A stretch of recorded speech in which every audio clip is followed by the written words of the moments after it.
हंताड़म णमो सिद्धाड़म णमो आयरियाड़म णमो अज्जायाड़म णमो Lowe सव्यसाहुड़म।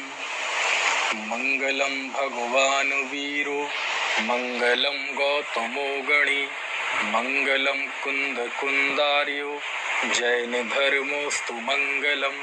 सर्वमंगल मांगल्यम सर्वकल्याणकारकम प्रधानां सर्वधर्माणां जैनं जयतु शासनम्। बारहंगगिज्झा बिलियमलमूढदंसुणुत्तिलया विविहवर चरणभूषा पश्यौ स्वयदेवया स्वीरम्। अनंत धर्मणस्तत्त्वं पश्यन्ति प्रत्यगात्मनः अनेकांतमयी मूर्तिर्नित्यमेव प्रकाशताम्।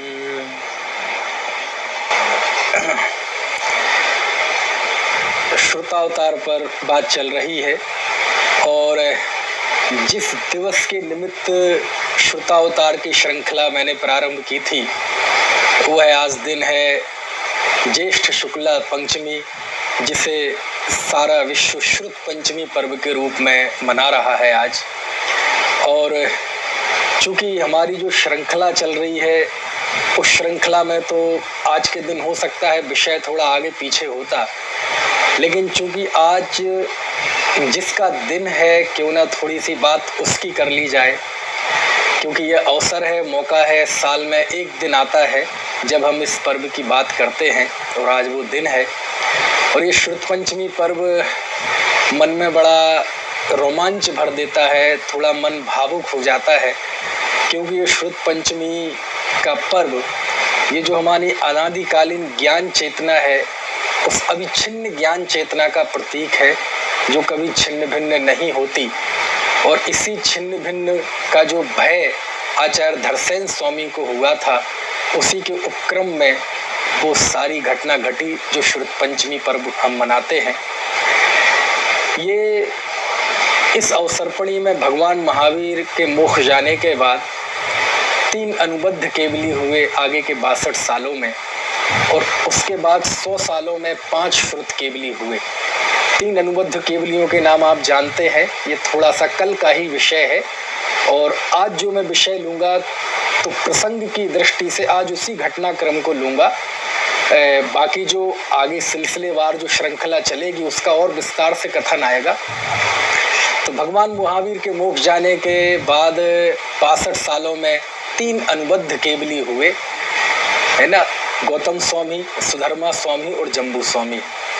उसके बाद आगे के 100 वर्षों में 5 श्रुत केवली हुए, विष्णु नंदी, नंदी मित्र, अपराजित, गोवर्धन और भद्रबाहु। इस तरह 162 साल बीत गए। उसके बाद श्रुत केवलियों का भी विरह हो गया, क्योंकि आप जानते हैं अवसरपणी काल है। इस अवसरपणी काल में सब कुछ हमारे हाथों से धीरे धीरे अच्छी अच्छी चीज़ें खिसकती जाती हैं और हम खड़े देखते रहते हैं। तो बुद्धि मंद होती गई, पुण्य भी हमारा मंद होता गया, तीर्थंकरों का विरह हुआ, लेकिन केवली थे, केवलियों का भी विरह हो गया। श्रुत केवली थे, लेकिन अंतरिम भद्रबाहु के बाद कोई श्रुत केवली भी नहीं हुआ। उसके बाद 11 आचार्य ऐसे हुए जिन्हें 11 अंग 10 पूर्व का ज्ञान था। 11 अंग 10 पूर्व, 11 अंग 10 पूर्व से आशा ये है कि जो हमारा द्वादशांगमयी पूरा जिनागम है, श्रुत ज्ञान है, उसमें 11 अंग पूरे पूरे, और जो 5वां अंग है दृष्टि, 12वां अंग है दृष्टिवाद, उस 12वें दृष्टिवाद के 5 भेद हैं, परिकर्म, सूत्र, प्रथमानुयोग, पूर्वगत और चूलिका। उसमें पूर्वगत के 14 भेद हैं। उन 14 पूर्वगतों का, जिसे हम संक्षिप्त में कह देते हैं 14 पूर्व, उनका बहुत महत्व है जैन शासन में। और अंततः ये हुआ कि श्रुत केवलियों का जब विरह हो गया तो श्रुत केवलियों को तो 11 अंग 14 पूर्वों का ज्ञान होता था, लेकिन जब वो ज्ञान विच्छेद हो गया तो आगे 183 वर्षों में 11 आचार्य ऐसे हुए जिन्हें 11 अंग और 10 पूर्व का ज्ञान था। जिसमें विशाखाचार्य, प्रोष्ठेलाचार्य, क्षत्रिय आचार्य, जयसेन, नागसेन, सिद्धार्थ, धृतिसेन, विजय, है ना, बुद्धिल, गंगदेव और अंतिम धृतिसेन, ये 11 आचार्य हुए।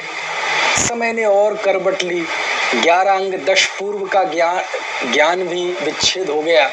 इस दौरान इससे कम अंगधारी भी रहे होंगे, लेकिन जब इतनी ऊपर के अंगधारी हों तो नीचेयों के लोगों का जिक्र नहीं आ पाता। खैर, समय ने और बीता और 11 अंग 10 पूर्व के ज्ञानियों का भी विरह हो गया और बाद में 5 आचार्य ऐसे हुए जिन्हें 11 अंगों का ज्ञान था और वह आचार्य थे, सबसे पहले नाम आता है नक्षत्राचार्य, जयपाल आचार्य, इसके बाद पांडु, ध्रुवसेन और कंसाचार्य। ये 5 आचार्य ऐसे हुए जिन्हें 11 अंग का ज्ञान था। उसके बाद समय बीता, जब 11 अंग के ज्ञानी रहे उस समय 9 अंग 8 अंग के भी रहे होंगे, लेकिन उनका उल्लेख नहीं मिलता। इसके बाद समय और बीता और अंततः 1 अंग के ज्ञानी 4 आचार्य हुए और उन्हें केवल आचार अंग का ज्ञान था, पहला अंग, और वो थे सुभद्र, यशोभद्र, यशोबाहु और लोहाचार्य।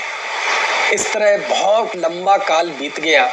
भगवान महावीर के मोक्ष जाने के बाद 683 वर्ष तक ये परंपरा चली, है ना। दूसरी प्राकृत पट्टावली के हिसाब से इसके आगे भी परंपरा चली। अब अंग ज्ञानी तो नहीं रहे, लेकिन अंग के अंश के ज्ञानी हुए, जिनमें बहुत बड़ा नाम है आचार्य गुणधर का, बहुत बड़ा नाम है आचार्य धरसेन स्वामी का। इन्हीं ज्ञानियों की परंपरा में नाम है आचार्य माघनंदी का, आचार्य भूतबली पुष्पदंत स्वामी का, आचार्य अरहद बली का। कुल मिला के ये रहा कि केवलियों का विरह, श्रुत केवलियों का विरह, 11 अंग 10 पूर्व के ज्ञानियों का विरह, 11 अंग के ज्ञानियों का विरह, आचार अंग के ज्ञानियों का विरह और अंत में केवल अंग के एक छोटे छोटे के अंश के ज्ञानी रह गए और इस तरह 683 वर्ष बीत गए। और जब 683 वर्ष बीतने वाले थे, उसके ही कुछ समय पूर्व हमारे एक बड़े महान पूज्य आचार्य हुए, जिनका आज के दिन स्मरण जरूर होगा, जिन्हें आचार्य धरसेन स्वामी कहते हैं। आचार्य धरसेन स्वामी, जो कि गुजरात में, आज कहें तो गुजरात, उसमें गिरिनगर, गिरनार, उसकी चंद्र गुफा में वह थे और उन्हें लगा कि अब मेरा जीवन काल ज़्यादा नहीं है। वह भी बहुत बड़े ज्ञानी तपस्वी आचार्य थे और जब उन्हें लगा कि मेरी अब उम्र ज़्यादा नहीं है, जीवन की सांझ ढलने वाली है, तब उन्हें ये महसूस हुआ कि जिस तरह से हम लोगों की बुद्धि घटती हुई देख रहे हैं, लोगों की याद रखने की क्षमता, लोगों की, है ना, समझने की क्षमता कम होती जा रही है। यदि यही दौर चलता रहा तो एक समय ऐसा आएगा कि ये जिन तत्व ज्ञान की गंगा तो सूख जाएगी, है ना। तब श्रुत के धरसेन आचार्य के मन में ये श्रुत विच्छेद का विकल्प आया, है ना। अब आप यहाँ प्रश्न कर सकते हैं कि धरसेन आचार्य के पहले भी पूर्वाचार्यों के विकल्प क्यों नहीं आया? नहीं आया, वो बहुत अपने में आनंद में मस्त रहने वाले व्यक्ति थे, है ना। और क्यों नहीं आया, इसकी भी एक बात है, इसके पीछे भी कुछ कारण है, लेकिन अब वो कारण क्या है उसकी चर्चा मैं आज नहीं करूँगा। उसकी चर्चा कल से दोबारा बिल्कुल उसी सिलसिले में, जो हमारा श्रोतावतार विषय चल रहा है, एक लंबी श्रृंखला जिसके 2 व्याख्यान हो चुके हैं, आज ये तीसरा व्याख्यान है, तो आगे वो सब बातें बिंदु में उठाऊंगा, जिसमें आपको बताऊंगा कि धरसेन आचार्य के पहले आचार्यों ने को जिनवाणी को लिपिबद्ध करने का भाव क्यों नहीं आया। इसके पीछे बहुत गहरा कारण है, थोड़ा जिज्ञासा आपके लिए छोड़ता हूँ, आगे सुनना तो मैं उसका जवाब दूंगा। बहरहाल आचार्य धरसेन स्वामी को चूँकि वो भी बहुत ज्ञानी थे और आपको पता है कि ये जो 14 पूर्व है, उस 14वें पूर्व में दूसरा अग्रायणी नाम का पूर्व है। उस अग्रायणी नाम के पूर्व में भी अनेक वस्तु अधिकार हैं, जिसमें चौथा 5वां वस्तु अधिकार था। उस वस्तु अधिकार में 20 प्राभृत अधिकार हैं, जिसमें चौथा प्राभृत अधिकार दूसरा पूर्व, पांचवा वस्तु अधिकार, चौथा प्राभृत अधिकार जिसका नाम था कम्म पयडी पाहुड़। उसमें भी 24 अनियुक्त द्वार हैं। तो उस एक कर्म प्राभृत कम्म पयडी पाहुड़ उसका ज्ञान गुरु परंपरा से आचार्य धरसेन स्वामी को था। अब आपको लग सकता है इतना सा ज्ञान, हमने तो धरसेन स्वामी के विषय में बहुत सुना है द्वादशांग की अपेक्षा से वो ज्ञान बहुत थोड़ा है, लेकिन वो जितना था वह भी इतना अगाध है, इतना अगाध है ना। कभी मैं आगे के व्याख्यानों में बताऊंगा कि जब हमारी पूरे द्वादशांग को बताया गया है कि इसमें 112 करोड़ 83,58,005 पद हैं। पूरा द्वादशांग 108 करोड़ 83,58,000 112 करोड़ 83,58,005 पद उसमें है। तो आप कहेंगे एक पद कितने का होता है? तो एक पद बहुत बड़ा होता है, बहुत बड़ा होता है, समझ में आए ना 1634 करोड़ 83,07,888 इतने अक्षरों का एक पद होता है, वो भी अपनरोक्त अक्षर। यानी आज जितना शास्त्र, जितना ग्रंथ हमारे आगम मौजूद है वह एक पद के बराबर भी नहीं बैठेगा। खैर अभी हम वहाँ नहीं जाएंगे। कहने का आशय ये है कि दूसरे अग्रायणी पूर्व के पांचवें वस्तु अधिकार के चौथे प्राभृत अधिकार का ज्ञान गुरु परंपरा से आचार्य धरसेन स्वामी को था। आचार्य धरसेन स्वामी के मन में ये चिंता आई कि जिस तरह हम हालात देख रहे हैं, यदि इसे लिपिबद्ध नहीं किया गया तो ये तो सब समाप्त हो जाएगा। चूँकि वह बहुत बुजुर्ग हो चुके थे, उनकी सामर्थ्य ऐसी नहीं थी कि वह लिपिबद्ध कर सकें। तब उन्होंने उसी समय, आप इतिहास में सारी चीज़ें उल्लिखित हैं, धवला, जय धवला आदि टीकाओं में, श्रुतावतार में, आदि पुराण में, हरिवंश पुराण में, विविध जगह पे ये सारी चीज़ें उल्लिखित हैं, आप वहाँ से देख सकते हैं। तो उसी समय दक्षिण भारत में, आंध्रा में एक जिला सितारा में एक महिमा नगर है जो कि बेंडा नदी के किनारे है। वहाँ पर युग प्रतिक्रमण के अवसर पर एक यति सम्मेलन हुआ। आप कहेंगे यतियों का भी कोई सम्मेलन होता है ना? हाँ, होता है, जिसे युग प्रतिक्रमण कहते हैं। और वह युग प्रतिक्रमण, आपने प्रतिक्रमण शब्द तो सुना होगा। प्रतिक्रमण दैवसिक प्रतिक्रमण होता है, रात्रिक प्रतिक्रमण होता है, पाक्षिक प्रतिक्रमण होता है जो 15 दिन में होता है, चातुर्मासिक प्रतिक्रमण होता है जब मुनिराज का चतुर्मास पूरा हो जाता है उसके बाद होने वाला प्रतिक्रमण, है ना। ऐसे ही वार्षिक प्रतिक्रमण होता है। ऐसे ही 5 साल में जो प्रतिक्रमण होता है उसे युग प्रतिक्रमण कहते हैं। और उस समय आचार्य अरहत बली ने भगवान महावीर के मोक्ष जाने के 575वें वर्ष में, यदि 5 साल में एक बार युग प्रतिक्रमण होता है तो इस दृष्टि से यदि 575 में 5 का भाग दिया जाए तो 115 वर्ष आएंगे। यानी इस गणित की दृष्टि से देखा जाए तो वो 115वां युग प्रतिक्रमण होना चाहिए। तो उस समय आचार्य अरहत बली के नेतृत्व में दक्षिण भारत में वह युग प्रतिक्रमण हुआ, उसे ही यति सम्मेलन कहते हैं। और इस यति सम्मेलन का इतिहास की दृष्टि से बहुत महत्व है, क्योंकि वह युग प्रतिक्रमण एक ऐतिहासिक दस्तावेज है। उसके बाद से बहुत कुछ बदल गया इस दिगंबर रामनाय में, इस धारा में इतना कुछ परिवर्तित हो गया कि उसके बीज, उसके कुछ दुष्प्रभाव आज भी हम देखते हैं। कैसे देखते हैं ये सारी चर्चा में आएगा। तो आचार्य अरहत बली के नेतृत्व में जब वह युग प्रतिक्रमण वहाँ चल रहा था, 100 योजन के साधु वहाँ एकत्रित हुए थे। आचार्य अरहत बली ने उसमें पूछा कि सभी साधु आ गए? ऐसा श्रुतावतार में लिखा, इंद्रनंदी श्रुतावतार में ये संवाद लिखा उसमें बाकायदा। तो किसी आचार्य या साधु ने कहा कि हाँ, सभी संघ के सभी साधु आ गए। इससे एक बात तो सिद्ध हो गई कि संघ भेद मनों में पहले पड़ चुका था, क्योंकि पहले भेद आता है मन में, पहले दीवारें खड़ी होती है मन में, भौतिक रूप से तो बाद में खड़ी होती है। तो जब अरहत बली आचार्य ने ये सुना कि मैंने तो पूछा था सभी आ गए, लेकिन जवाब आया सभी संघ के सभी मुनि आ गए, तो उनको कुछ पक्षपात की गंध आई कि लगता है अवसरपणी काल, हुंडा अवसरपणी काल, पंचम काल अब जोर मार रहा है। साधुओं में भी संग भेद हो चुका है, और जब संग भेद होता है तो कुछ ना कुछ मनों में भी होता है। और ये जब उनके मन में आया तो एक आचार्य अरहत बली ने एक योग्य पिता की तरह, जैसे एक योग्य पिता होता है समझदार, बोले हमारे जाने के बाद ये आपस में कषाय बढ़ेगी बच्चों में और लड़ेंगे और बहुत दूर हो जाएंगे, दिलों में बहुत दूरियां हो जाएंगी। इससे अच्छा ऐसा है सब कुछ ठीक है, अभी मेरे रहते ही इनमें एक व्यवस्था की दृष्टि से इनको न्यारा न्यारा कर दो, ताकि प्यार भी बना रहे और व्यवस्था भी बनी रहे। तो ऐसे अरहत बली ने उस युग प्रतिक्रमण के अवसर पर जो मूल संघ चला आ रहा था, जिसमें अभी कोई संघ भेद नहीं था, उस समय उन्होंने संघ विभाजित कर दिया, जिसमें 4 संघ मुख्य थे, नंदी संघ, सह संघ, देव संघ और सैन संघ।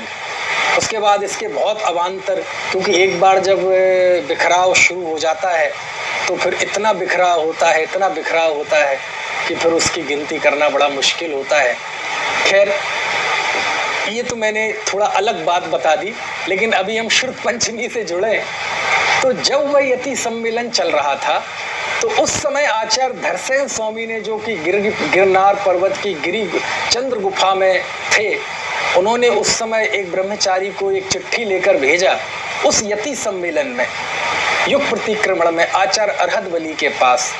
और बाकायदा श्रुतावतार में तो ये भी लिखा कि बाकायदा उन्होंने जाके वह चिट्ठी पढ़ के सुनाई उस मुनि सम्मेलन में।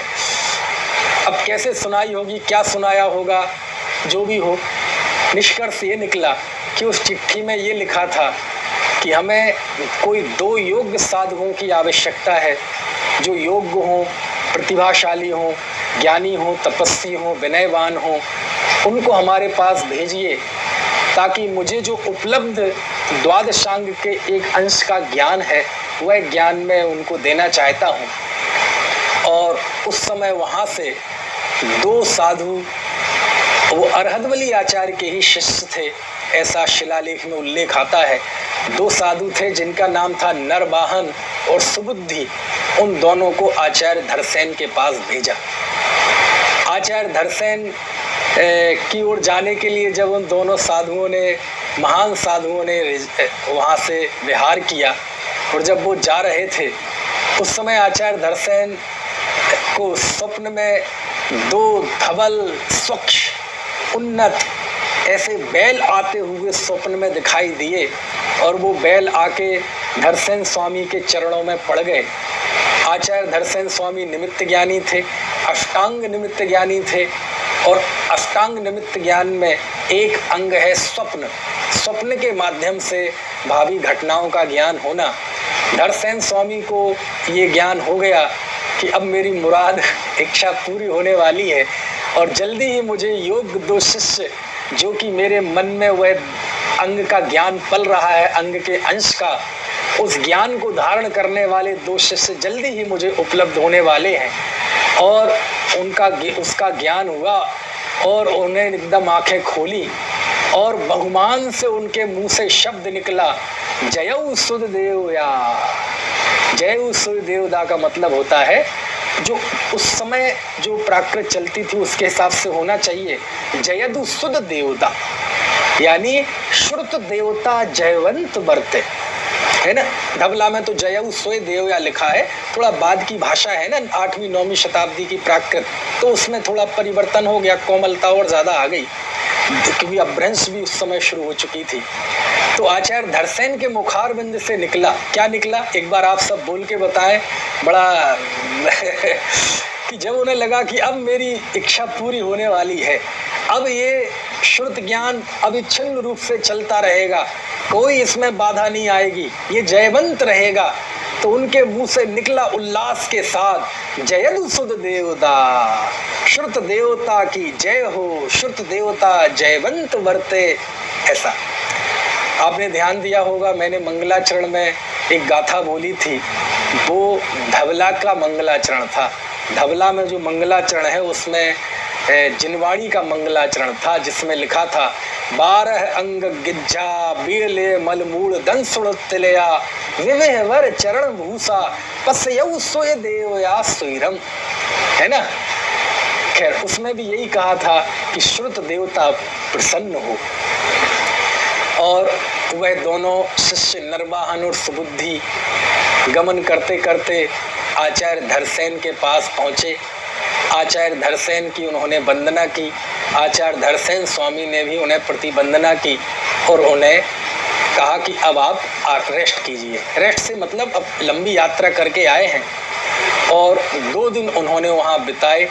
उनकी बाकायदा 24 घंटे की जो दिनचर्या होती है, सुबह से लेके शाम तक, शाम से लेके रात तक, वो सारी दिनचर्या में आचार्य धरसेन ने उनकी एक मुनि पने की परीक्षा की, यति पने की परीक्षा की कि ये आचार का निर्दोष पालन करते हैं कि नहीं। सब कुछ हुआ और तीसरे दिन वो दोनों ही मुनि नरवाहन और सुबुद्धि आचार्य धरसेन के समक्ष उपस्थित हुए। वाह, क्या दृश्य रहा होगा, है ना। इनके भी चित्र बनने चाहिए, बनते ही हैं। जैसे शेर को उपदेश देने वाले 2 मुनियों के चित्र बनते हैं, भगवान ऋषभदेव मुनि ऋषभदेव को आहार देने वाले चित्र बनते हैं, ऐसे इनके भी चित्र बनते हैं कि वह दोनों शिष्य आचार्य धरसेन स्वामी के सामने उपस्थित हुए। यद्यपि आचार्य धरसेन स्वामी को बहुत कुछ प्रमोद हुआ था उनकी विनय देखकर, उनका, है ना, दिनचर्या देखकर, और उनके स्वप्न में जो बैल आए थे उसका निमित्त ज्ञान के द्वारा ये पता चल चुका था कि ये बहुत अच्छे हैं, है ना, इनको मैं अपना ज्ञान दे सकता हूँ। लेकिन फिर भी वह उस समय विचार करते हैं और वो विचार सच में इतना आनंददायी है। उस समय वह विचार करते हैं, सैल गण भग गढ़ अही महिषावई जाए सोई, चालड़ी महिषाव जाए सोई, मिट्टिये मसय समाणा बखाड़ी जो सुदम मोहा। ऐसी 2 गाथाएं हैं। उसमें मालूम धरसेन स्वामी पात्र अपात्र का विचार करते हैं, है ना। किस प्रसंग में कि वह आचार्य के समक्ष आते हैं दोनों शिष्य और अपना उद्देश्य बताते हैं कि अब हमें शिक्षा के लिए हमें क्या आज्ञा है आचार्य। तो आचार्य उस समय विचार करते हैं कि उन्हें तसल्ली तो हो गई थी, लेकिन कहते अभी भी परीक्षा लेनी पड़ेगी।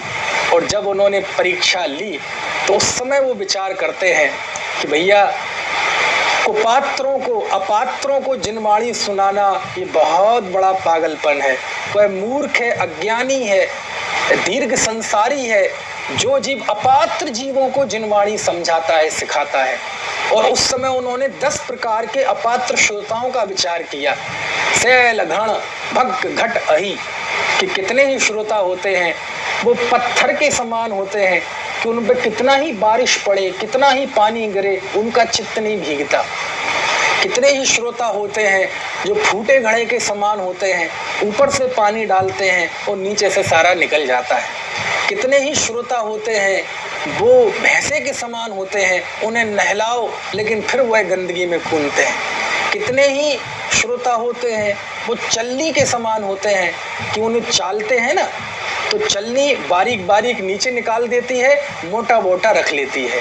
ऐसे ही तत्व की बात तो वह छोड़ देते हैं और मोटी मोटी बातें ग्रहण कर लेते हैं। कितने ही श्रोता मच्छर की तरह होते हैं जो कान में भिनभिनाते हैं लेकिन मौका लगते ही वक्ता को काटते हैं। कितने ही श्रोता जोंक की तरह होते हैं, अरे रे जोंक की तरह, कि जोंक गाय के थन में चिपक जाती है और चिपकने के बाद वहीं पे हष्ट मिष्ट पुष्ट धवल निरंजन दूध भी है, लेकिन वह दूध नहीं पीती बल्कि गंदा खून पीती है और तब तक पीती है कि जब तक कि उसका पेट वष्ट ना हो जाए।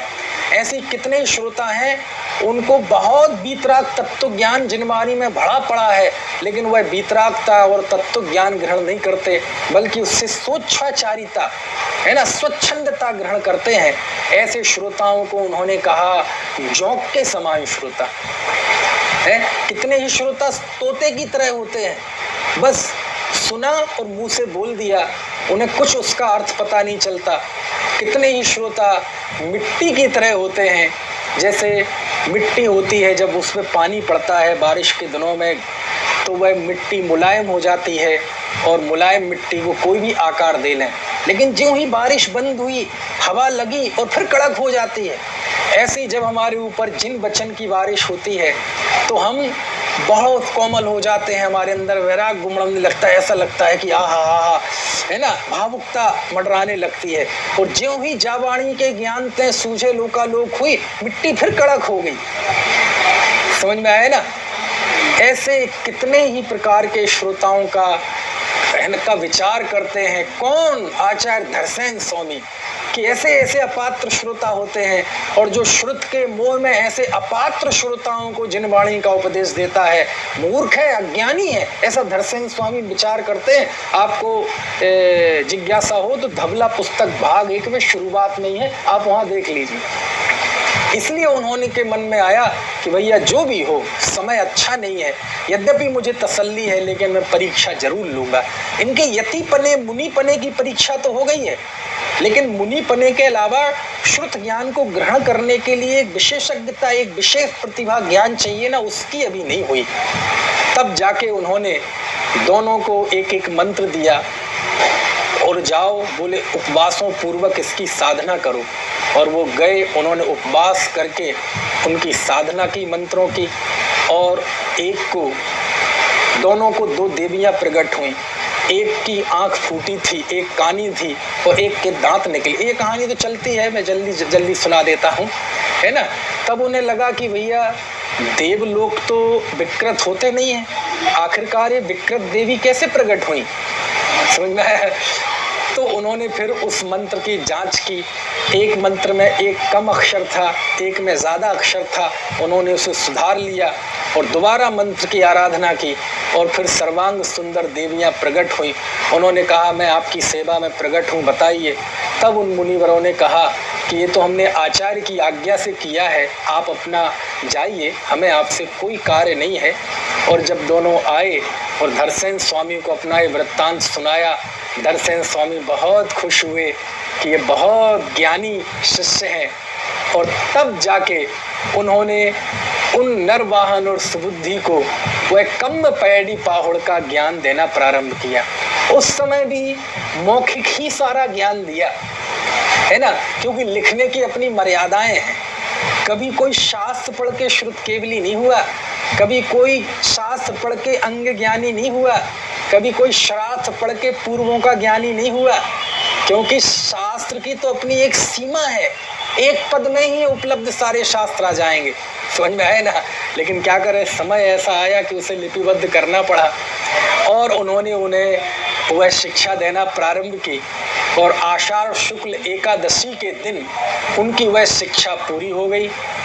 धरसेन स्वामी को लगा कि अब मेरी उम्र ज़्यादा नहीं है, मैं जल्दी ही मेरी समाधि होने वाली है, मेरी समाधि से हो सकता है इन्हें ये भी विचलित हों। तो उसी दिन, जिस दिन इनकी शिक्षा पूरी हुई आषाढ़ शुक्ल एकादशी को, उसी दिन धरसेन स्वामी ने उन दोनों शिष्यों को विदा कर दिया वहाँ से।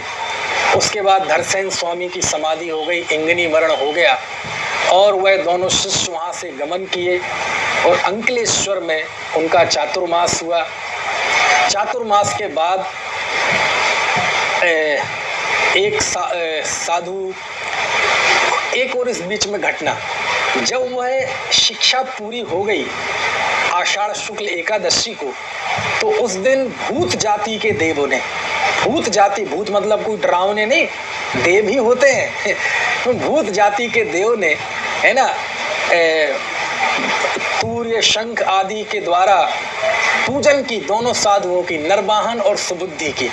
तो भूतों के द्वारा नरवाहन की पूजन की, तो धरसेन स्वामी ने उनका नाम रख दिया भूतबली, और जो सुबुद्धि थे उनकी पूजा करने के साथ साथ उनकी दंत पंक्ति काफ़ी उबड़ खाबड़ थी, बिखरी हुई थी, तो उन्होंने उनकी दंत पंक्ति को ठीक कर दिया और धरसेन आचार्य ने उनका नाम रख दिया पुष्पदंत। और फिर इतिहास में वह दोनों भूतबली पुष्पदंत नाम से प्रसिद्ध हुए। वहाँ से चल गए, अंकलेश्वर में उनका चातुर्मास हुआ, और वहाँ चातुर्मास पूरा करने के बाद आचार्य पुष्पदंत वहाँ से बनवास देश की तरफ चले गए, और आचार्य भूतबली वहाँ दक्षिण तमिल प्रांत की ओर गमन कर गए। आचार्य पुष्पदंत का एक भांजा था जिनपालित, है ना, उसके दो उल्लेख आते हैं। एक उल्लेख तो यह है कि अंकलेश्वर में ही जिनपालित को उन्होंने दीक्षा दे दी और जिनपालित के साथ वह वनवास प्रांत की ओर गए। दूसरा उल्लेख आता है कि वह अंकलेश्वर से गमन किए और रास्ते में जिनपालित को देखा, उसे दीक्षा लेके फिर वनवास देश की तरफ गए। 2-3 उल्लेख आते हैं। और थोड़ा सा समय बीत गया, आचार्य पुष्पदंत ने जिनपालित को दीक्षा दी और पुष्पदंत आचार्य ने उस समय 20 सूत्र की रचना की। 177 सूत्र थे जिन्हें 20 सूत्र कहते हैं और सत्प्रूपणा में वही 177 सूत्र हैं। उन सूत्रों की रचना की और जिनपालित को पढ़ाया और जिनपालित को वह 177 सूत्र उन्होंने जिनपालित के माध्यम से भूतबली आचार्य को भेजे। चूँकि पुष्पदंत आचार्य उम्र में बड़े थे और उनकी भी ज़्यादा उम्र नहीं थी, बुजुर्ग हो चुके थे, तो वो भूतबली आचार्य थोड़े छोटे थे। तो भूतबली आचार्य के पास जिनपालित के हाथ से वह उन्होंने 20 सूत्र भेजे और जिनपालित ने अपना अभिप्राय बताया कि आचार्यवर को ये श्रुत विच्छेद की चिंता है। जिस संकल्प के साथ, जिस उम्मीद के साथ आचार्यवर धरसेन स्वामी ने आप दोनों को शिक्षा दी थी और वह अब जिम्मेदारी पूरी करने का वक्त आ गया है, वह उनके विकल्प पूरा करने का वक्त आ गया है। और उन्होंने एक तरह से उस 20 सूत्रों में पूरे षटखंडागम ग्रंथ की नींव तैयार करके एक रूपरेखा बना के दे दी थी। भूतबली आचार्य उनका भाव समझ गए और भूतबली आचार्य ने उस बनाई हुई नींव पे महल खड़ा कर दिया और महल खड़ा किया और बाकायदा जिनपालित को पढ़ाया भी। महल खड़ा कर दिया और ज्येष्ठ शुक्ला पंचमी के दिन वह ग्रंथ पूरा हो गया, जिसे इतिहास में छठखंडागम ग्रंथ कहते हैं। जिसका सरल हिंदी संस्कृतकरण कर दिया जाए तो षटखंडागम ग्रंथ कहते हैं। और ज्येष्ठ शुक्ला पंचमी के दिन वह ग्रंथ पूरा हुआ था। तब से हम इसे श्रुत पंचमी पर्व के रूप में मनाते हैं। जिस दिन ये शास्त्र पूरा हुआ उसी दिन चतुर्विध संघ के साथ भूतबली आचार्य ने उसकी पूजा की, है ना, और खूब आनंद मनाया गया होगा। क्योंकि जब इतना चिर प्रतीक्षित कार्य जब एक अभियान के तौर पे होता है तो आप सोचो कितने उल्लास से सब कार्य किया होगा। और फिर उन्होंने जिनपालित के हाथ से वह रचना पुष्पदंत आचार्य के पास भेजी। पुष्पदंत आचार्य ने जब वो रचना देखी तो वो भी बिल्कुल आनंद से सराबोर हो गए। उन्होंने भी उनकी पूजा की और इस तरह इस पंचम काल में श्रुत लेखन की परंपरा, आगम को लिपिबद्ध करने की परंपरा प्रारंभ हुई और उसी स्मरण में हम ये श्रुत पंचमी पर्व मनाते हैं। आपको जानकर आश्चर्य होगा कि जब इस षटखंडागम की रचना हुई तो षटखंडागम की रचना से भी कई साल पहले, हो सकता है 50, 60, 70 साल पहले भी हो सकता है, एक आचार्य गुणधर आचार्य हुए। गुणधर आचार्य भी अंग के अंश ज्ञानी थे। जैसे धरसेन आचार्य को दूसरे अग्रणी पूर्व के 5वें वस्तु के चौथे प्रावृत अधिकार का ज्ञान था, ऐसी 5वें ज्ञान प्रवाद नाम के पूर्व के 10वें वस्तु अधिकार के तीसरा प्रावृत अधिकार, जिसका नाम था पेज्य दोष पाहुड़, उसका ज्ञान गुरु परंपरा से आचार्य गुणधर को था। आहा, मुझे बड़ा रोमांच हो जाता है जब आचार्यों के नाम मुंह से निकालता हूँ, मैं उच्चारण करता हूँ। तो गुणधर आचार्य को उस पेज्य दोष पाहुड़ का ज्ञान था। वह भी अंश ज्ञान के धारी थे। पेज्य का अर्थ होता है प्रिय, राग, और दोष यानी द्वेष, राग द्वेष प्राभृत, और राग द्वेष का एक नाम है कषाय प्राभृत। तो आचार्य गुणधर ने उस पेज्य दोष पाहुड़ का सार लेके एक ग्रंथ, एक रचना की जिसका नाम था कषाय पाहुड़। क्या नाम था? कषाय पाहुड़। समझ में आए ना? अब आप कहेंगे जब ये पहले लिखा जा चुका था तो षटखंडागम का नाम ज़्यादा क्यों है? इसके पीछे दो कारण हैं। पहला कारण यह है, षटखंडागम की रचना के साथ जो कहानी जुड़ी हुई है, एक योजना जुड़ी हुई है, एक सब लोग सम्मिलित रूप से उस कार्य में संलग्न थे, धरसेन से लेके जिनपालित तक, बुद्धबली पुष्पदन तक और भी रहे होंगे। तो ये जो एक मिशन के तौर पे, एक अभियान के तौर पे, एक योजना के तौर पे जो कार्य हुआ, उसकी वजह से षटखंडागम का नाम ज़्यादा लिया जाता है। दूसरा ये भी कारण हो सकता है, जो अनुमान है और हो सकता है वो सही भी हो, कि कषाय पाहुड़कार गुणधर आचार्य ने 180 गाथाओं में और 53 और हैं, 233 गाथाओं में कषाय पाहुड़ की रचना तो की, लेकिन उसे लिपिबद्ध नहीं किया। वो गाथाएं उन्होंने अपने शिष्य आर्यमंचू नागहस्ती को सिखाई, फिर उनके शिष्य यति वृषभ आचार्य थे, उन्होंने जब उस पर चूर्णी सूत्र लिखे तब उन गाथाओं को लिपिबद्ध किया होगा, और वो काल षटखंडागम के बाद का है। इसलिए कषाय पाहुड़ का प्रथम श्रुत स्कंद के रूप में शायद नाम नहीं लिया जाता। बहरहाल इतना तो तय हो गया कि ये दो श्रुत स्कंद, दो प्राचीन शास्त्र हमारे सामने हैं, षटखंडागम और कषाय पाहुड़। ठीक है, अब इस बीच अब मैं थोड़ी सी चर्चा को यहाँ से थोड़ा सा मोड़ दूंगा। यहाँ से चर्चा में थोड़ा सा क्या कहना चाहिए, क्लाइमैक्स आएगा। प्रथम श्रुत स्कंद की स्थापना तो हो गई षटखंडागम की, जिसमें 6 खंड थे, जीवठाण, खुद्दाबंद, बंद स्वामी, वेदना स्वामी, बगड़ा और महाबंद, ये 6 खंड थे। उसी समय ये आज से लगभग 1900 साल या 2000 साल पुरानी चर्चा है। आज से लगभग 2000 साल पुरानी चर्चा। वहाँ से लेके आगे के 100 साल तक का जो कालखंड रहा, ईसा की प्रथम शताब्दी द्वितीय शताब्दी के मध्य तक, वो लगभग 100 साल का समय ऐसा रहा जो जिनवाणी को लिपिबद्ध करने की विविध शैलियाँ उस समय विकसित हुई। जैसे प्रथम श्रुत स्कंद के रूप में षटखंडागम लिखा गया, कषाय पाहुड़ की रचना हो चुकी थी। उसी समय एक और महान आचार्य हुए, जिन आचार्य का नाम था कलिकाल सर्वज्ञ आचार्य कुंद देव। कलिकाल सर्वज्ञ आचार्य कुंद देव को इस बात की चिंता हुई कि अब तक उपलब्ध आगम में जो कुछ लिखा जा चुका है, षटखंडागम में, कषाय पाहुड़ में, हो सकता है और भी कुछ छुटपुट रहा हो कुंद देव के समक्ष। बोले उन सब में जीव का संयोग से कथन है, गुण स्थान, मार्गणा स्थान, कषाय भाव, प्रकृति बंध, प्रदेश बंध, स्थिति बंध, अनुभाग बंध, नर नारक आदि पर्याय। बोले जीव का ये जो संयोग का कथन है, ये हमारे ज्ञान का गेय तो हो सकता है, ये हमारा जानकारी का विषय तो हो सकता है, लेकिन यह ज्ञान का, ये दृष्टि का विषय नहीं हो सकता।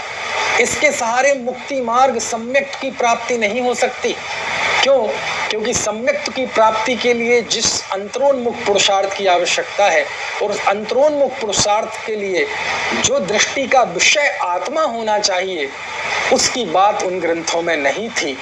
तो उनको मन में ये विकल्प आया कि षटखंडागम के रूप में जीव का बंध की तरफ से कथन तो हो चुका है, लेकिन मैं निर्बंध आत्म तत्व को स्थापित करूंगा। तो उन्होंने द्वितीय श्रुत स्कंद के रूप में जिन द्रव्यानियों को, अध्यात्म को स्थापित किया, जिसे हम द्वितीय श्रुत स्कंद कहते हैं। और उस दौर में आचार्य कुंद ने 84 पाहुड़ ग्रंथों की रचना की। कितने ग्रंथों की? 84, जिसमें आज तो बहुत कम उपलब्ध है। आज जो उपलब्ध है वो तो यही है, प्रवचन सार, समय सार, नियम सार, पंचाशिकाय, दर्शन पाहुड़, सूत्र पाहुड़, चरित्र पाहुड़, भाव पाहुड़, बोध पाहुड़, मोक्ष पाहुड़, लिंग पाहुड़, शील पाहुड़, और थोड़ा दायरा बढ़ाया जाए तो रयण सार, बारसाणु बेखा, 10 भक्तियाँ, बहुत कम ही उपलब्ध है। हालांकि जितना उपलब्ध है वो भी बहुत है। तो कुंद देव ने उस समय द्वितीय श्रुत स्कंद के रूप में द्रव्यान योग की, और उसमें भी अध्यात्म की नींव उन्होंने उस समय रखी। ये कब की बात कर रहा हूँ मैं आपसे?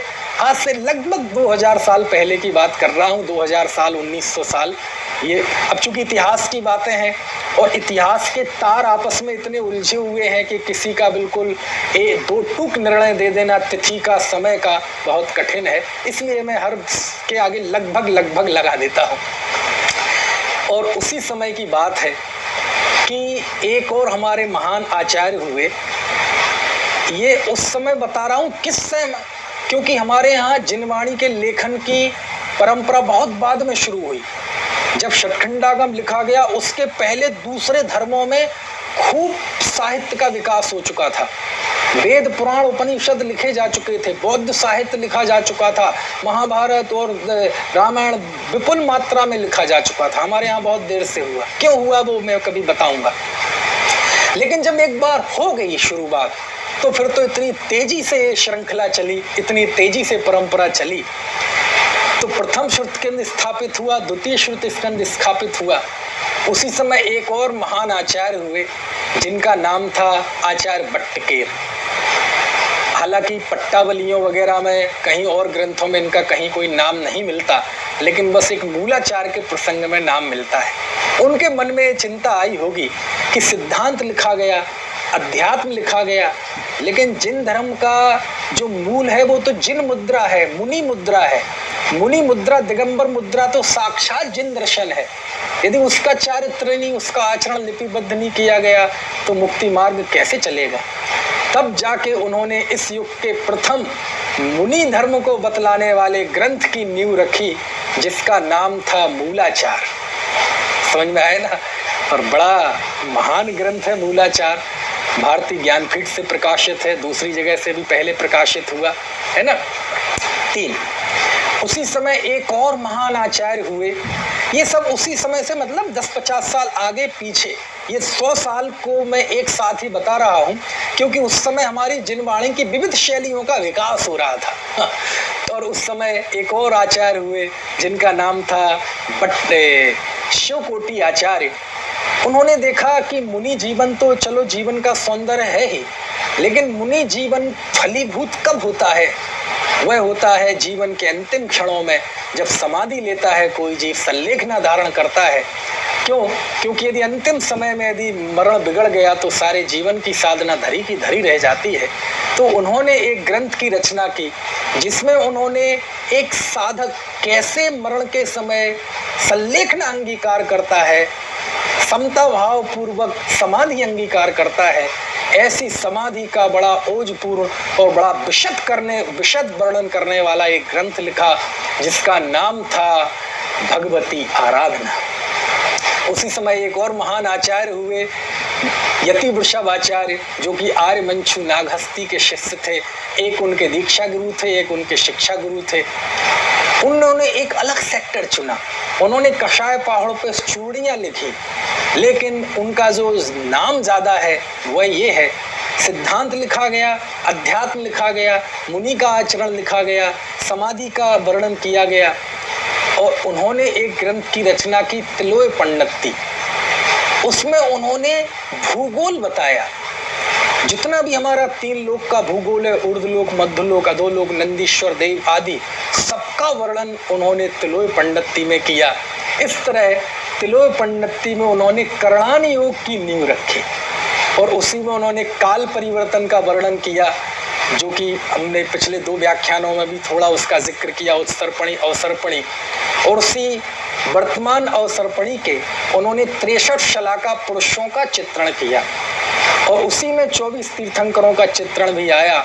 24 तीर्थंकरों की जन्म तिथि, उनका दीक्षा काल, उनका कुमार काल, उनके कितने गणधर थे, कितने श्रावक, कितनी श्राविकाएं, यानी 63 शलाका पुरुषों का पूरा ऐसा विवरण उन्होंने उस तिलोय पंडिती में दे दिया गया कि आगे का जितना भी हमारा पुराण साहित्य लिखा गया, उस पुराण साहित्य की पूरी सामग्री आचार्य यति वृषभ ने उस तिलोय पंडिती में दे दी। समझ में आया ना। तो प्रथमान योग का बीज देखना हो तो आपको तिलोय पंडिती में दिखाई देगा पुराण साहित्य का। और काल चक्र और करणान योग के जो सिलसिला उससे शुरू हुआ वो तो हुआ ही। भगवती आराधना और भाव पाहुड़ में भी आचार्य ने बहुत सारे साधुओं के मिसाल के तौर पे नाम दिए हैं, उसमें भी प्रथमान योग के बीज हैं। खैर, तो सिद्धांत स्थापित हो गया, मुनि जीवन हो गया, समाधि, करणान योग, प्रथमान योग का एक 63 शलाका पुरुषों का विवरण भी हो गया और अध्यात्म भी हो गया। उसके बाद अभी तक जितना साहित्य लिखा गया था वह सारा साहित्य प्राकृत में लिखा था, क्योंकि प्राकृत उस समय जन भाषा थी और जैनाचार्यों की लोक मांगलिक भावना ये थी कि धर्म का अधिकार तो प्राणी मात्र को है, इसलिए उन्होंने जन भाषा को चुना। लेकिन उसी समय कुंद देव के ही एक पट्ट शिष्य हुए जिनका नाम था आचार्य उमा स्वामी। उन्हें एक कमी लगी कि अभी तक जितना साहित्य लिखा गया है प्राकृत में लिखा गया है, एक एक पद्धति का लिखा गया है, लेकिन उस समय दुनिया में जो विद्वानों की भाषा थी वो संस्कृत थी और हर एक दर्शन को रिप्रेजेंट करने वाला, प्रस्तुत करने वाला एक प्रतिनिधि ग्रंथ हुआ करता था जो संस्कृत में होता था और सूत्रबद्ध होता था, चाहे वह महर्षि जैमिनी सूत्र हो, कणाद सूत्र हो, पतंजलि सूत्र हो। लेकिन जैन दर्शन में कोई ऐसा ग्रंथ नहीं था जो संस्कृत में हो, सूत्रबद्ध हो और पूरे दर्शन को रिप्रेजेंट करता हो, प्रस्तुत करता हो, प्रतिनिधित्व देता हो। तब उन्होंने उस समय तत्वार्थ सूत्र ग्रंथ की रचना की जो सूत्रात्मक था, संस्कृत में था और उस समय तक जिन वाणी की जो जो पद्धतियां विकसित हो चुकी थी, षटखंडागम की, कुंद देव की, मूलाचार की, है ना, तुलो पंडिती की, करणानियोग की शैली, वो सारी शैली, पद्धति और विषयों को शामिल उन्होंने तत्वार्थ सूत्र में किया और तत्वार्थ सूत्र एक महान शास्त्र की रचना हुई और आगामी काल पे उस पर इतनी टीकाएं लिखी गई पिछले 1900 सालों में कि दुनिया में सबसे ज्यादा यदि किसी ग्रंथ की टीकाएं लिखी गई होंगी तो वह तत्वार्थ सूत्र की लिखी गई होंगी और आज भी वह सिलसिला रुकने का नाम नहीं ले रहा है। तत्वार्थ सूत्र की टीका, है ना, उसकी थोड़े समय बाद गंधहस्ती महाभाष्य जो कि समंत भद्राचार्य ने लिखी वो उपलब्ध नहीं है। पूज्यपाद स्वामी ने उस पर सर्वार्थ सिद्धि टीका लिखी 5वीं शताब्दी में। 7वीं 8वीं शताब्दी में अकलंक देव ने उस पर राजवार्तिक लिखी। 9वीं शताब्दी में आचार्य विद्यानंदी ने उस पर श्लोक वार्तिक लिखी। फिर तो बहुत लिखी, तत्वार्थ सार आचार्य अमृतचंद स्वामी ने लिखी, श्रुत सागर सूर्य ने तत्वार्थ वृत्ति लिखी, भास्कर नंदी ने बाल बोधनी लिखी। कितनी टीकाएं लिखी गई, समझ में है ना। अब वो तो मेरे क्रम में जितनी याद आती जा रही हैं। गृहस्थों ने भी, सदाशिव दास जी ने लिखी, वर्तमान के बहुत विद्वानों ने, कैलाश चंद जी ने, फूलचंद जी ने, राम जी भाई ने, डॉक्टर हुकमचंद जी भारेल साहब ने, पन्ना लाल जी ने, इतनी टीकाओं का सैलाब आया तत्वार्थ सूत्र के जरिए।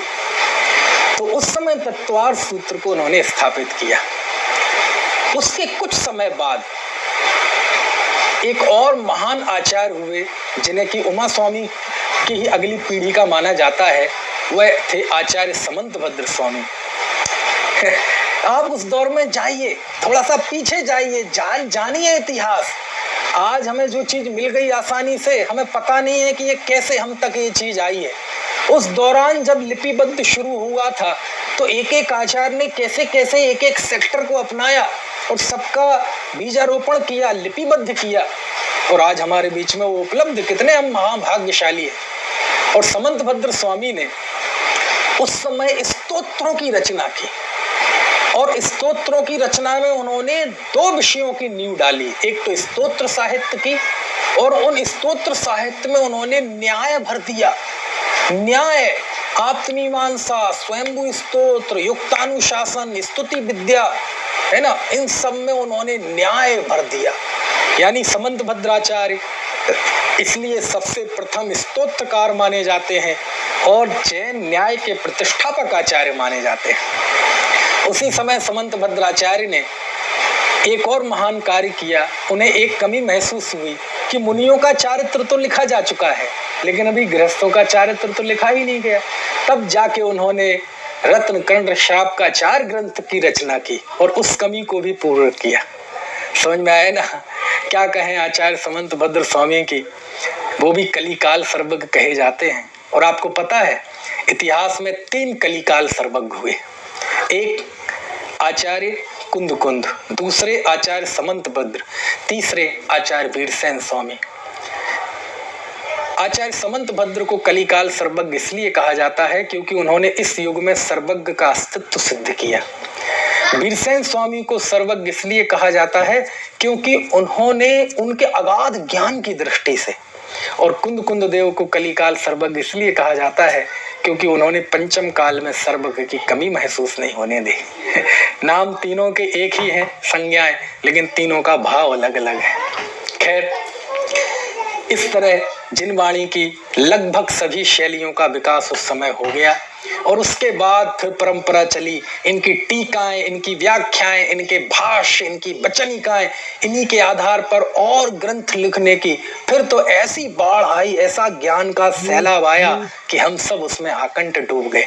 जो प्रथम श्रुति स्कंद की स्थापना भूतबली पुष्पदंत आचार्य ने की थी, वह बाद में खूब चलती रही और षटखंडागम पर 72,000 श्लोक प्रमाण 8वीं 9वीं शताब्दी में आचार्य वीरसेन स्वामी ने धवला टीका लिखी, जो कि 16 भाग में प्रकाशित है सोलापुर से।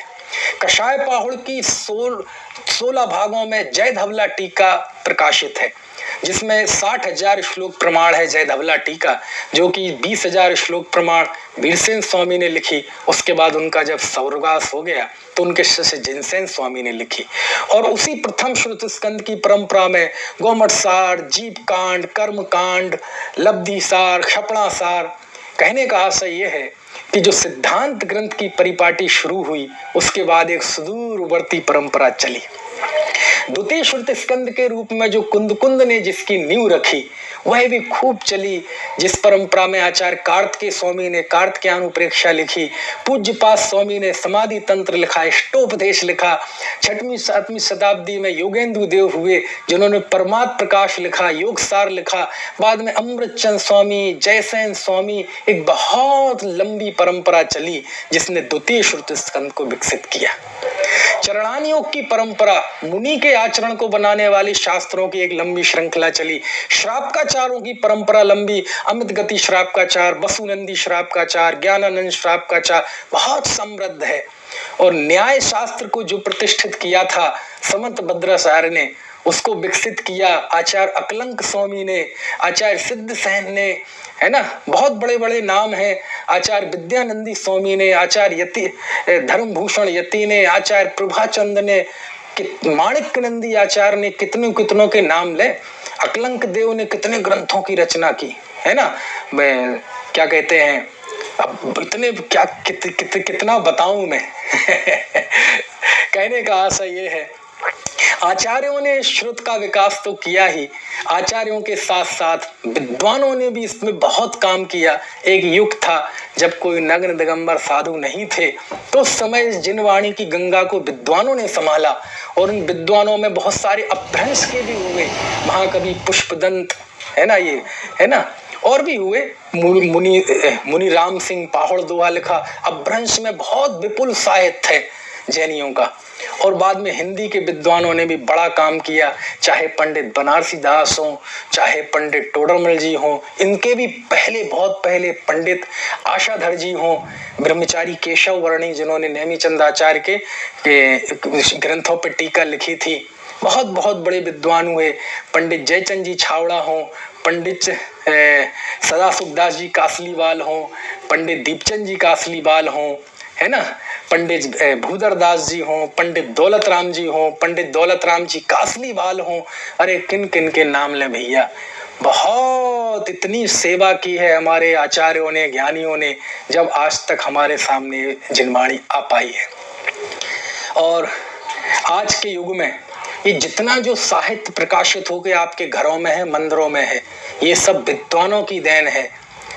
20वीं शताब्दी में हमारे प्रोफेसर हीलालाल जी, पंडित फूलचंद सिद्धांत शास्त्री, पंडित आदिनाथ डॉक्टर आदिनाथ उपाध्याय, पंडित कैलाश चंद जी, पंडित पन्ना लाल जी, पंडित नाथूराम जी, पंडित जुगल किशोर जी मुख्तार, पंडित बालचंद जी, कितने कितने विद्वानों ने अपना जीवन लगा दिया, अपना स्वास्थ्य, अपना परिवार, सब कुछ दांव पे लगा दिया, तब जाके। नहीं तो ये जिनवाणी तो शास्त्र भंडारों में कैद थी, हस्तलिखित थी। बड़े बड़े मंदिरों में 1-2 हस्तलिखित प्रतियां रखी मिलती थी, वो भी प्रथमान योग की, और कोई एक बाँचता था, बाकी सुनते थे। बाँचने वाले को भी नहीं पता, सुनने वाले को भी कुछ नहीं पता। इन विद्वानों ने अपना जीवन दिया, तब जाके ये जिनवाणी आज हमारे मंदिरों में, घरों में लाखों की तादाद में प्रकाशित है। उन्होंने इसको प्रकाशित किया, संपादन किया, परिवर्धन किया, टिप्पण लिखे, अनुवाद किए, भावानुवाद किए, टीकाएं लिखी, क्या क्या नहीं किया। समझ में आए ना। इसी लिस्ट में ये सब तो स्वर्गवासी हो गए। वर्तमान में डॉक्टर हुकमचंद जी भारिल साहब ने भी बहुत श्रुत की सेवा की।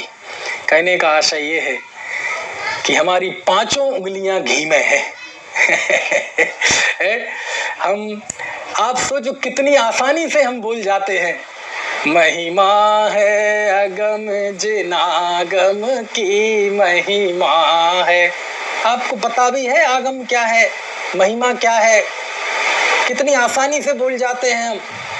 वीर हिमाचल तैनिकसी गुरु गौतम के मुख कुंड धरी है, मोह महाचल भेद चली जग की जड़ता तप दूर करी है। कितनी आसानी से भूल जाते हैं। कौन होते हैं तीर्थंकर, कौन होता है हिमगिरी, कौन होता है गौतम गणधर रूपी कुंड, कुछ पता नहीं। तीर्थंकर की धुनी गणधर ने सुनी, अंग रचे चुनी ज्ञानमयी। आहा, कैसी मांगलिक पृष्ठभूमि में हमारे कवियों ने ये जिनवाणी की स्तुति लिखी। मिथ्यात्म नाश वेको, ज्ञान के प्रकाश वेको, आपा परभास वेको, भानु सी बखानी है। इसलिए भैया मैं तो ये कहता हूँ कि गांधी जी ने एक फौज खड़ी की थी, गोली मारने वालों की नहीं, गोली खाने वालों की। गांधी जी सारे सत्याग्रहियों के साथ अंग्रेजों के सामने खड़े हो जाते थे, अंग्रेजों भारत छोड़ो, अंग्रेजों भारत छोड़ो। और वह सामने वो सारे आतताई अंग्रेज, उनके पुलिस वाले खड़े रहते थे, हाथ में एक सत्याग्रही झंडा लिए है और पीछे सब चिल्ला रहे इंकलाब जिंदाबाद, अंग्रेजों भारत छोड़ो। वह सिपाही, वह अंग्रेजों का अफसर कमांडर कहता है पीछे हट जाओ। ये सत्याग्रही तो दीवाने थे, कैसे पीछे हटेंगे, बिल्कुल कफन बांध के आए थे सिर पे। बोले हम पीछे नहीं हटेंगे, बोले झंडा नीचे कर लो नहीं तो गोली मार देंगे। बोले ज्यादा समय खराब मत करो, तुम गोली मार दो कोई बात नहीं, लेकिन हमारा झंडा ये नीचे नहीं गिरेगा, तिरंगा झंडा। और वह जब बहुत तनाव बढ़ता है तो वह कमांडर आदेश देता है फायर, और वो जो आगे झंडा लेके खड़ा था उसके सीने में गोली लग जाती है। लाला लाजपत राय को पीट पीट के मार दिया था अंग्रेजों ने, खैर तो वो गोली लग जाती है और वह सीने पे गोली लगते ही वह धराशायी हो जाता है। और जब वो गिरता है तो उसके हाथ का झंडा जब गिरने लगता है तो पीछे का सत्याग्रही थाम लेता है। वह थाम लेता है कि सुनो सुनो सुनो, ये गिर गया कोई बात नहीं, लेकिन झंडा नहीं गिरना चाहिए, क्योंकि ये झंडा गिर गया तो हम मिट्टी में मिल जाएंगे। ये झंडा हमारी आन है, बान है, शान है, ये हमारे स्वाभिमान और लक्ष्य का प्रतीक है। उससे कहते हैं भाई झंडा नीचे कर दे नहीं तो गोली मार दूंगा। बोले तुम भैया समय खराब मत करो, हम हश्र झेल देख चुके हैं, तुम बता क्या रहे, हम तो देख चुके हैं ना मरते हुए, तुम मारो। और वह गोली मारता है और वह भी धराशायी हो जाता है। झंडा गिरने लगता है तो पीछे वाला सत्याग्रही थाम लेता है। वो कहता है सुनो, तुम्हारी गोलियां खत्म हो जाएंगी, लेकिन गोली खाने वाले ये सीने कम नहीं होंगे। जब ऐसे दीवाने जज्बाती लोग हुए तब जाके हमने आजाद हिंद में श्वास ली। आज से है ना एक कोड़ा कोड़ी सागरोपम पहले ये झंडा ऋषभदेव ने थामा, उनसे छूटा अजितनाथ ने थामा, उनसे छूटता गया भगवान महावीर ने थामा, उनसे झंडा छूटा है ना श्रुत केवलियों ने थामा, है ना अंगधारियों ने थामा, आचार्य धरसेन स्वामी ने थामा, भूतबली पुष्पदंत ने थामा, कुंद कुंद ने थामा, समझ में आए ना, समंत भद्र स्वामी ने थामा, यति वृषभ आचार्य ने थामा, योगेंदु देव ने थामा, पूज्यपाद ने थामा, अमृतचंद स्वामी ने थामा, जयसेन स्वामी ने थामा, विद्वान ने थामा, और आज भी ये झंडा छूटा नहीं है। समझ में आया। और ये झंडा 20वीं शताब्दी में एक बहुत बड़े महापुरुष के हाथ में आया, जिसे आध्यात्मिक सत्पुरुष श्री कांजी स्वामी कहते हैं। इतिहास जानेगा कि प्रथम श्रुत स्कंद के रूप में विद्वानों में बहुत चर्चा चलती थी, सिद्धांतों की, चरणान योग की और प्रथमान योग की भी वाचना होती थी, लेकिन इस युग में द्वितीय श्रुत स्कंद को यदि पुनर्जीवित किया और उसे जन जन का विषय बनाया, उस द्वितीय श्रुत स्कंद जिसकी स्थापना कुंद कुंद देव ने की थी, यदि कुंद कुंद देव और द्वितीय श्रुत स्कंद को पंचम काल में दोबारा जीवित किया तो गुरुदेव थे, उन्होंने झंडे को थामा, है ना। उसके पहले टोडरमल जी ने थामा, बहुत लोगों ने थामा। आज भी वह सब मिलके आज भी सारा विद्वत वर्ग, ज्ञानी वर्ग, त्यानी वर्ग, इन सबको मिलके उस झंडे को थामे हुए हैं। हम श्रुत पंचमी के दिन ये संकल्प लें कि हम इस झंडे को गिरने नहीं देंगे। लेकिन संकल्प लेना तो आसान है, लेकिन कैसे नहीं गिरने दें, इसका उपक्रम क्या है? उपक्रम ये है कि हम जिनवाणी खूब पढ़ें, उससे अपनी आत्मा को पढ़ें, अपने जीवन में उस जिनवाणी को उतारें, है ना। समय है, शक्ति है तो दूसरों को भी समझाएं, उसका पठन पाठन करें। यदि खुद नहीं कर सकते तो जिस जिससे सहायता हो उससे उनका प्रकाशन होने दें। समझ में आए ना? क्या करें, ये दौर ऐसा आया श्रुत पंचमी पे कि जैनी लोगों ने ही जैन श्रुत परंपरा की हत्या करना प्रारंभ कर दी। किसी ने ये कह दिया कि ये शास्त्र यहाँ के लिखे हैं, इनके लिखे हुए हैं, इस शताब्दी के बाद के आचार्यों के प्रमाणिक नहीं है, विद्वानों के लिखे हुए प्रमाणिक नहीं है, यहाँ से जो प्रकाशित है वह ना पढ़ें, ना जाने जैसी कैसी भ्रांतियाँ फैला दी और शुद्ध का वर्णवाद किया। सच में बहुत चिंताजनक स्थिति है। आचार्य शिव कोटि भगवती आराधना की 156वीं गाथा में लिखते हैं, कंठ गदे ही पाणे ही साधुड़ा आगम दो दुक्का दब्बो। जिनवाणी की बहुमान में इससे बढ़िया मुझे पंक्ति नहीं मिली। वो लिखते हैं, कंठ में प्राण आ जाएं तब उस समय भी साधु को आगम का अभ्यास करना चाहिए। और लिखा कि जिनवाणी रूपी समुद्र में से चुना हुआ एक श्लोक, एक पद, एक शब्द का ध्यान करते करते किसी जीव की समाधि हो जाती है। मूलाचार में आचार्य भट्टकेर स्वामी ने 286वीं गाथा में लिखा, बिणेण सुद मदीधम जदपि प्रमादेण होदि विस्तरिदम तमुट्टावधि परभवे केवलणाणम च आबहदी। आहा, क्या वचन है आचार्य के कि विनय से किया गया श्रुत का अभ्यास, विनय से किए गए श्रुत के अभ्यास में इतनी ताकत होती है कि यदि किसी प्रमाद आदि की वजह से हम भूल भी जाएं तब भी उस विनय से किए गए श्रुत के अभ्यास में इतनी ताकत होती है कि परभाव में वह जीव को केवल ज्ञान में स्थापित कर देता है। कितनी बातें कहें, बहुत सच में ये श्रुत पंचमी पर्व ये सब हमें स्मरण दिलाता है कि आज हमारे सामने सारी श्रुत परंपरा है। इस श्रुत परंपरा को जीवित रखने के लिए बलिदान दिए गए, निकलंक देव ने बलिदान दिया, टोडरमल जी को बलिदान देना पड़ा, उन्हें कुचक्रियों ने इसी श्रुत सेवा की वजह से, है ना, मृत्यु दंड दिया गया, जिसका जीवित दस्तावेज टोडरमल जी है और जयपुर के शिलालेख और वहाँ का इतिहास है। लेकिन जब हम जिन वचनों से दूर हो जाते हैं तो लगता है इन सब हम बलिदानों को भूल गए। क्या करें, जो चीज़ हमें आसानी से प्राप्त हो जाती है उसकी हमें कद्र नहीं होती। जब हम दुनिया में देखते हैं लाखों मंदिर हैं, है ना, और करोड़ों की तादाद में जिनवाणी अलमारियों में धूल लग रही है ना, दीमक लग रही है, कोई पढ़ने वाला नहीं है, पढ़ने वाले हैं तो उन्हें पढ़ने नहीं देते, उन्हें ना जाने कितने कितने तरीकों से जिनवाणी से दूर रखते हैं, कहीं किसी आग्रह की वजह से। तब ऐसा लगता है कि हम धरसेन आचार्य, भूतबली आचार्य, हमारी आचार्य और ज्ञानियों की परंपरा को हम भूल गए। हम इस श्रुत पंचमी के पर्व के अवसर पर उस परंपरा को अपने हृदय में जीवित रखें, खूब पढ़ें, पढ़ाएं, किसी को न रोकें कि तुम यहाँ के शास्त्र मत पढ़ो, इनके लिखे मत पढ़ो। अरे तुम सब पढ़ो, वैसे ही लोग पढ़ाई से दूर होते जा रहे हैं, तुम और अपनी कषाय की वजह से ये बीज बो दो। अरे तुम्हें जो पढ़ना है, जैसा पढ़ना है पढ़ो, लेकिन पढ़ोगे तो तुम्हें विवेक जागृत होगा कि क्या सही है क्या गलत है। ये पुस्तक गलत है, पढ़ के जानो कि ये गलत है, पढ़ के जानोगे गलत है तो तुम्हारा विवेक होगा और वह विवेक तुम्हें मोक्ष मार्ग में लगाएगा। इसलिए आज थोड़ा समय ज़्यादा हो गया, क्या करें, इसी अवसर की वजह से ये श्रोतावतार की श्रृंखला प्रारंभ हो गई थी। आज का जो दिन है इसी प्रसंगवश में थोड़ा सा भावुक हो गया और ये लंबी चर्चा कर दी, क्योंकि आज मुख्य दिन है श्रुत पंचमी, इसलिए समय ज़्यादा ले लिया, मुझे आप क्षमा करें। बाकी जो श्रृंखला चल रही है वो कल से यथावत चलेगी। हम सब जिनवाणी को पढ़ते रहें, अपने अंग अंग में, रोम रोम में जिनवाणी को बसा लें। जिनवाणी हमें कभी अकेला नहीं छोड़ देगी। सारी दुनिया के घर परिवार रुपए पैसे सब छोड़ के चले जाएंगे, लेकिन अंतिम श्वास में हम जब, है ना, जीवन और मौत की लड़ाई लड़ रहे होंगे, उस अंतिम श्वास में यदि कोई आपको सहारा देगा तो वह जिन सूत्र ही देंगे और कोई सहारा देने वाला नहीं है। सभी को जय जय।